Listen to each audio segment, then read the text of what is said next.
So ito, open up Reddit store. So open up Reddit, so open your own bank app.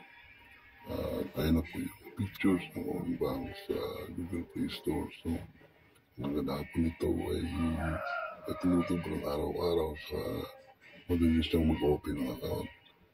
Kailangan mo ng ID ng KYC, okay na. So ito na po, open ng account instant. So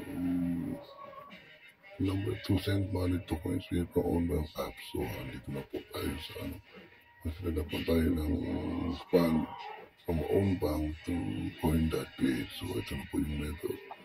So open lang po natin yung mga recipient katulad ng bank P-Wallet.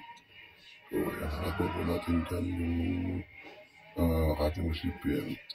So tingnan po natin dito sa mga selection kung ang hanapin po natin dyan ay si coin.ph DCPay ang nakalagay.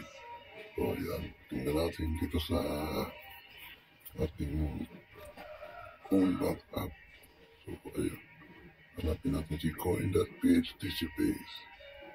So kaya hinahanap na natin DCPay, coin.ph DCPay.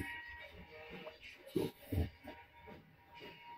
kaya nahanap natin si coin.ph DCPay. So yan, hinahanap pa natin si natin matagpuan. Ayun, nakuha natin. So yan, nakalagay natin ng cellphone number or account number ng ating coin.ph accounts, and yung name ng account mo sa coin.ph rin. Then try to transfer na any amount na available sa inyong home app. So ngayon, dito tayo sa ating coin.ph. So makita natin yung ating transfer na 1,000 pesos mula sa own bank app. So tingnan natin ito sa ating asset dito lang nakalagay sa coin.ph app. So hindi na tayo magsimula.